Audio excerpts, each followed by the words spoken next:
Great Expectations by Charles Dickens, Volume 2, Chapter 18. Deeming Sunday the best day for taking Mr. Wemmick's Walworth sentiments, I devoted the next ensuing Sunday afternoon to a pilgrimage to the castle. On arriving before the battlements, I found the Union Jack flying and the drawbridge up. But undeterred by this show of defiance and resistance, I rang at the gate, and was admitted in a most pacific manner by the aged. "My son, sir," said the old man after securing the drawbridge, "rather had it in his mind that you might happen to drop in, and he left word that he would soon be home from his afternoon walk. He is very regular in his walks, is my son. Very regular in everything, is my son." I nodded at the old gentleman as Wemmick himself might have nodded, and he went in and sat down by the fireside. "You made acquaintance with my son, sir?" said the old man in his chirping way, while he warmed his hands at the blaze. "At his office, I expect?" I nodded. "Ha! I have heard that my son is a wonderful hand at his business, sir." I nodded hard. "Yes, so they tell me. His business is the law." I nodded harder. "Which makes it more surprising in my son," said the old man, "for he was not brought up to the law, but to the wine-coopering." Curious to know how the old gentleman stood informed concerning the reputation of Mr. Jaggers, I roared that name at him. He threw me into the greatest confusion by laughing heartily, and replying in a very sprightly manner, "No, to be sure, you're right." And to this hour I have not the faintest notion what he meant, or what joke he thought I had made. As I could not sit there nodding at him perpetually, without making some other attempt to interest him, I shouted an inquiry whether his own calling in life had been the wine-coopering. By dint of straining that term out of myself several times, and tapping the old gentleman on the chest to associate it with him, I at last succeeded in making my meaning understood. "No," said the old gentleman, "the warehousing. The warehousing. First over yonder." He appeared to mean up the chimney, but I believe he intended to refer me to Liverpool. "And then in the city of London here. However, having an infirmity, for I am hard of hearing, sir." I expressed in pantomime the greatest astonishment. "Yes, hard of hearing. Having that infirmity coming upon me, my son, he went into the law, and he took charge of me. And he, by little and little, made out this elegant and beautiful property. But returning to what you said, you know," pursued the old man, again laughing heartily, "what I say is, to be sure, you're right." I was modestly wondering whether my utmost ingenuity would have enabled me to say anything that would have amused him half as much as this imaginary pleasantry, when I was startled by a sudden click in the wall on one side of the chimney, and the ghostly tumbling open of a little wooden flap with John upon it. The old man, following my eyes, cried with triumph, "My son's come home!" and we both went out to the drawbridge. It was worth any money to see Wemmick waving a salute to me from the other side of the moat, when we might have shaken hands across it with the greatest ease. The aged was so delighted to work the drawbridge that I made no offer to assist him, but stood quiet until Wemmick had come across and had presented me to Miss Skiffins, a lady by whom he was accompanied. Miss Skiffins was of a wooden appearance, and was, like her escort, in the post-office branch of the service.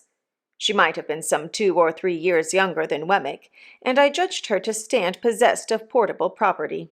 The cut of her dress from the waist upward, both before and behind, made her figure very like a boy's kite, and I might have pronounced her gown a little too decidedly orange, and her gloves a little too intensely green. but she seemed to be a good sort of fellow, and showed a high regard for the aged. I was not long in discovering that she was a frequent visitor at the castle, for, on our going in, and my complimenting Wemmick on his ingenious contrivance for announcing himself to the aged, he begged me to give my attention for a moment to the other side of the chimney, and disappeared. Presently another click came, and another little door tumbled open with Miss Skiffins on it. Then Miss Skiffins shut up, and John tumbled open. Then Miss Skiffins and John both tumbled open together, and finally shut up together. On Wemmick's return from working these mechanical appliances, I expressed the great admiration with which I regarded them, and he said, "Well, you know, they're both pleasant and useful to the aged. And by George, sir, it's a thing worth mentioning that of all the people who come to this gate, the secret of those poles is only known to the aged, Miss Skiffins and me." "And Mr. Wemmick made them," added Miss Skiffins, "with his own hands out of his own head." While Miss Skiffins was taking off her bonnet, she retained her green gloves during the evening as an outward and visible sign that there was company. Wemmick invited me to take a walk with him round the property, and see how the island looked in winter-time. Thinking that he did this to give me an opportunity of taking his Walworth sentiments, I seized the opportunity as soon as we were out of the castle. Having thought of the matter with care, I approached my subject as if I had never hinted at it before. I informed Wemmick that I was anxious on behalf of Herbert Pocket, and I told him how we had first met, and how we had fought. I glanced at Herbert's home, and at his character, and at his having no means but such as he was dependent on his father for, those uncertain and unpunctual. I alluded to the advantages I had derived in my first rawness and ignorance from his society, and I confessed that I feared I had but ill repaid them, and that he might have done better without me and my expectations. Keeping Miss Havisham in the background at a great distance, I still hinted at the possibility of my having competed with him in his prospects, and at the certainty of his possessing a generous soul, and being far above any mean distrusts, retaliations, or designs. For all these reasons, I told Wemmick, and because he was my young companion and friend, I had a great affection for him, and I wished my own good fortune to reflect some rays upon him, and therefore I sought advice from Wemmick's experience and knowledge of men and affairs, how I could best try with my resources to help Herbert to some present income, say of 100 a year to keep him in good hope and heart, and gradually to buy him on to some small partnership. I begged Wemmick, in conclusion, to understand that my help must always be rendered without Herbert's knowledge or suspicion, and that there was no one else in the world with whom I could advise. I wound up by laying my hand upon his shoulder and saying, "I can't help confiding in you, though I know it must be troublesome to you, but that is your fault in having ever brought me here." Wemmick was silent for a little while, and then said with a kind of start, "Well, you know, Mr. Pip, I must tell you one thing. This is devilish good of you." "Say you'll help me to be good, then," said I. "Ecod," replied Wemmick, shaking his head, "that's not my trade." "Nor is this your trading place," said I. "You are right," he returned. "You hit the nail on the head. Mr. Pip, I'll put you on my considering cap, and I think all you want to do may be done by degrees. Skiffins, that's her brother, is an accountant and agent. I'll look him up and go to work for you." "I thank you 10,000 times." "On the contrary," said he, "I thank you, for though we are strictly in our private and personal capacity, still it may be mentioned that there are Newgate cobwebs about, and it brushes them away." After a little further conversation to the same effect, we returned into the castle, where we found Miss Skiffins preparing tea. The responsible duty of making the toast was delegated to the aged, and that excellent old gentleman was so intent upon it that he seemed to me in some danger of melting his eyes. It was no nominal meal that we were going to make, but a vigorous reality. The aged prepared such a haystack of buttered toast that I could scarcely see him over it as it simmered on an iron stand hooked on to the top bar. while Miss Skiffins brewed such a jorum of tea that the pig in the back premises became strongly excited, and repeatedly expressed his desire to participate in the entertainment. The flag had been struck and the gun had been fired at the right moment of time, and I felt as snugly cut off from the rest of Walworth as if the moat were 30 feet wide by as many deep. Nothing disturbed the tranquillity of the castle but the occasional tumbling open of John and Miss Skiffins, which little doors were a prey to some spasmodic infirmity that made me sympathetically uncomfortable until I got used to it. I inferred from the methodical nature of Miss Skiffins' arrangements that she made tea there every Sunday night, and I rather suspected that a classic brooch she wore, representing the profile of an undesirable female with a very straight nose and a very new moon, was a piece of portable property that had been given her by Wemmick. We ate the whole of the toast and drank tea in proportion, and it was delightful to see how warm and greasy we all got after it. The aged especially might have passed for some clean old chief of a savage tribe, just oiled. After a short pause of repose, Miss Skiffins, in the absence of the little servant who, it seemed, retired to the bosom of her family on Sunday afternoons, washed up the tea-things in a trifling ladylike amateur manner that compromised none of us.